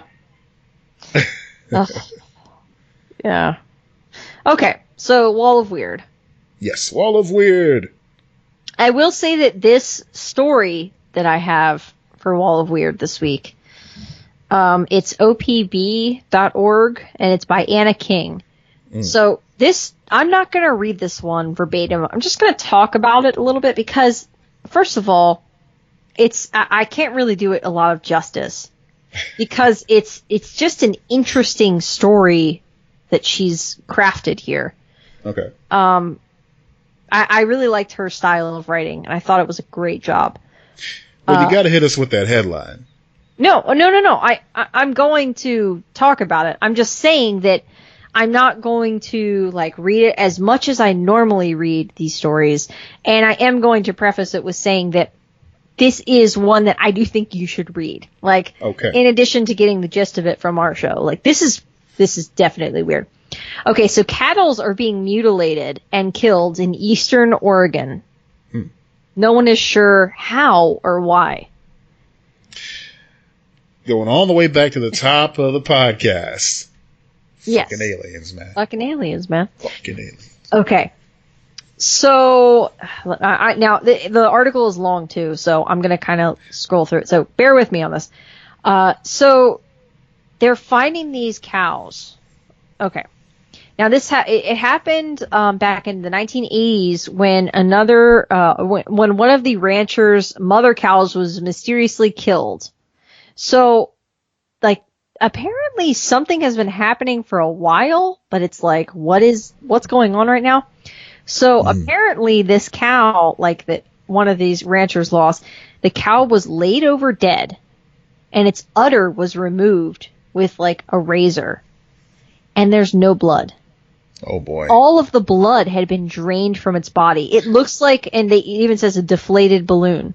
Oh boy. The picture, you need to scroll through this, by the way. Yeah, there's a content warning on this stuff. If seeing this sort of thing freaks you out, this will freak you out. It's very scary. Yeah, there's one picture in the story. So, if that freaks you out and you still want to read it, maybe look at it on your phone and put it in mobile mode. So it doesn't load the picture. What is it? Oh, okay. I didn't know that was the thing. Yeah. Now that's something that only happens in Safari. Because when I pull up a story in Safari, it automatically wants to give me just the text, and I have to change it back. Weird. Mine doesn't do that. Okay. Well, I don't know. Setting. So 2 years ago, there was another bloodless cut-up cow, and a hunter discovered it going through the woods. So it says that her son, a butcher at the time, inspected the slain animal. He couldn't understand how the cuts were made so clean. Chills, This story freaks me out. I'm not gonna lie. It really freaks me out. Because I actually don't go straight to the alien thing. I think there's a serial killer in practice mode. Oh my god, dude, no. Because they always start with mutilating animals. That's how it starts. That is one of the telltale signs of a serial killer. Now, see, usually it would be, little woodland creatures. Yeah, when they're a kid. If they're an adult now, if this is a 20-year-old, they can go after something bigger. They want something bigger. Yeah. This is gross. Yeah. This is weird. This is weird, but it's gross. This is making it weird. If there is a human behind this, stop. Don't do that. If there's a human behind this, forget our names. Go elsewhere. Yeah. We're not talking to you. So to understand, this is reading from the article again, to understand what happened better, we rattled up 2-track U.S. Forest Service road. As it says, and we're going to drive in here, Marshall said. A little ways, and then we'll get up and walk around where one of the bulls was found. and the carcass is still there. Wow. These animals were found bloodless, with their tongues and genitals precisely removed. Fuck. All right. I want to read this whiteboard of ideas. Okay. Let me read this and then you can get into that. Okay. Coming up to one of the dead bulls is an eerie scene. The forest is hot and still, apart from a raven's repeating caw. Jesus. The bull looks like a deflated plush toy. It smells. Weirdly, there are no signs of buzzards, coyotes, or any other scavengers. His red coat is as shiny as it was when he was going to the fair. Wow. Go ahead and read your thing. They can make this into like a novel. I was captivated. This is why I'm saying you need to go read this article, because this woman rules, who wrote this, Anna King. This article is amazing.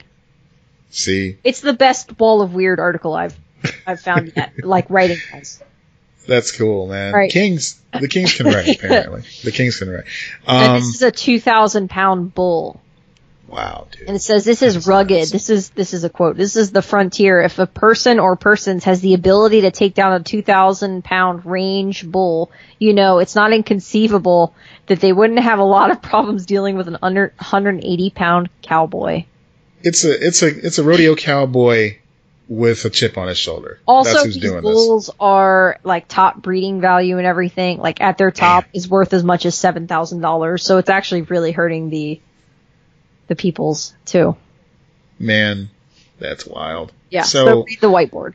The whiteboard. This is hanging up in the Harney County Sheriff's Office of the theories that they have right now.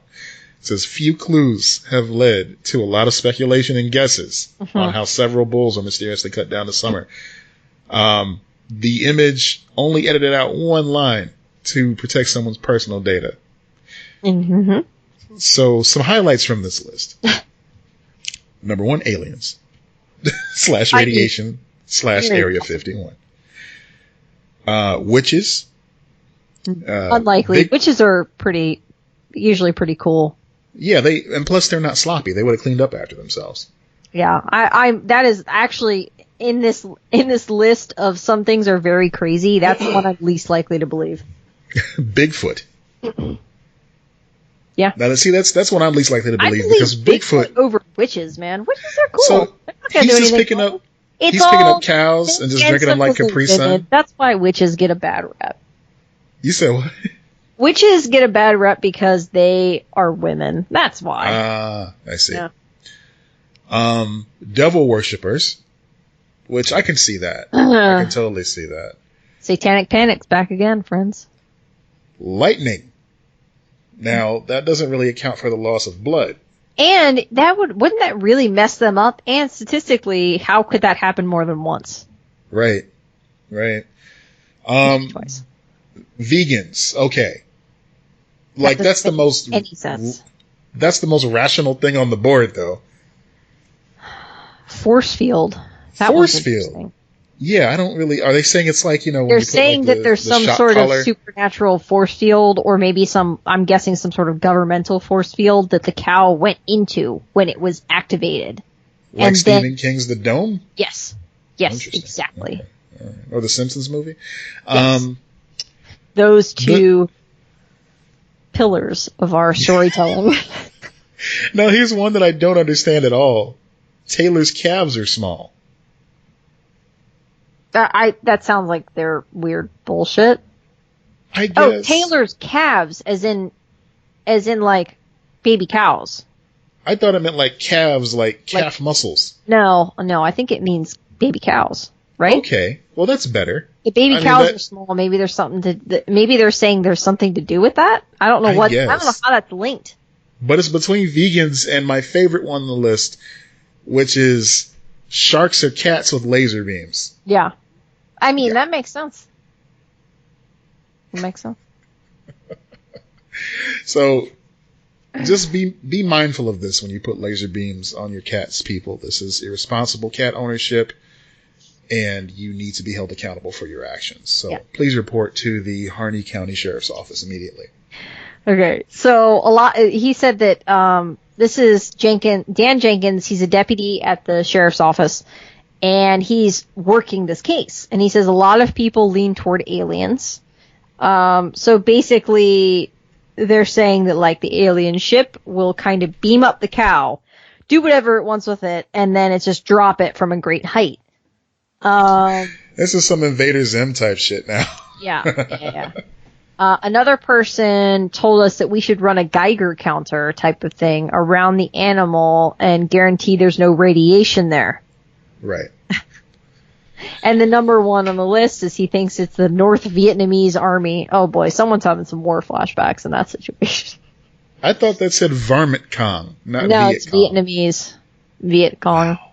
That's some old shit. That's someone who's dealing with their own problems from the war. Yeah. I mean, I feel like, to their credit though, like, the person that said that, they all considered it so outlandish that they were like, oh, fuck that. We can do better. Aliens, witches, Bigfoot. Put them on the board. Yeah. So they're saying so at least it's like, all right, this is just nuts. Yeah.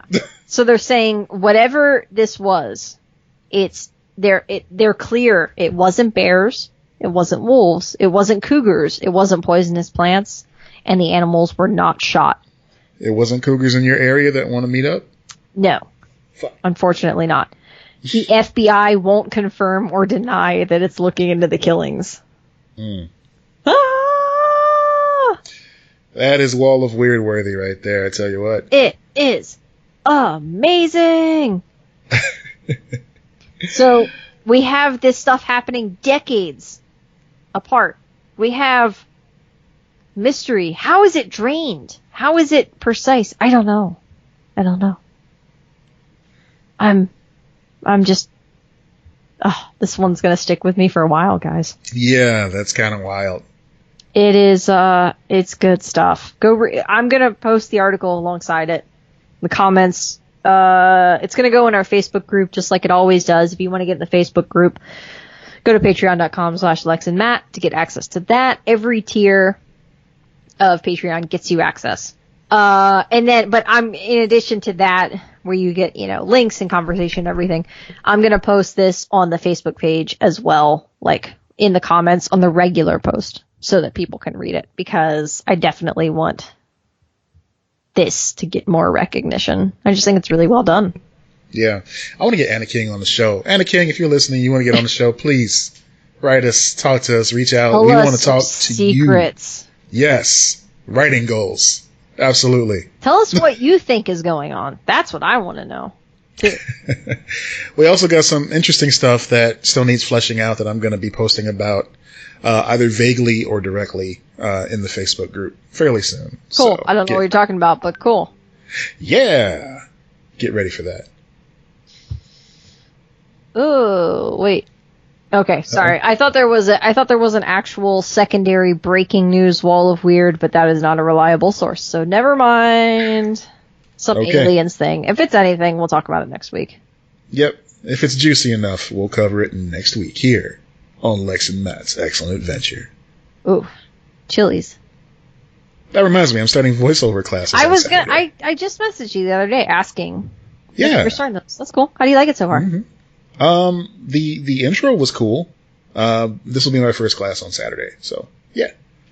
Whoop, whoop. I'm excited. That's cool. I'm excited for it. I think it's gonna be. And even if it's not, hey, you tried it. That's the key, guys.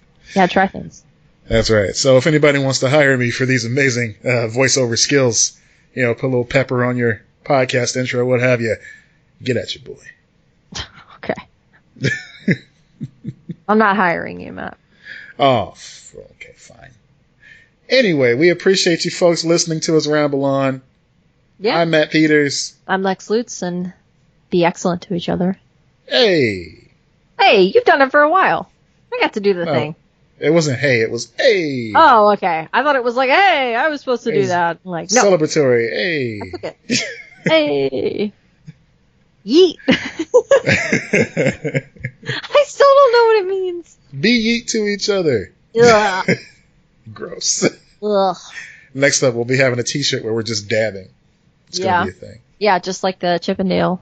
Oh, God. Chip and Dale. Dabbing Rangers. Anyway, bye everybody. Yeah. You're welcome. Bye.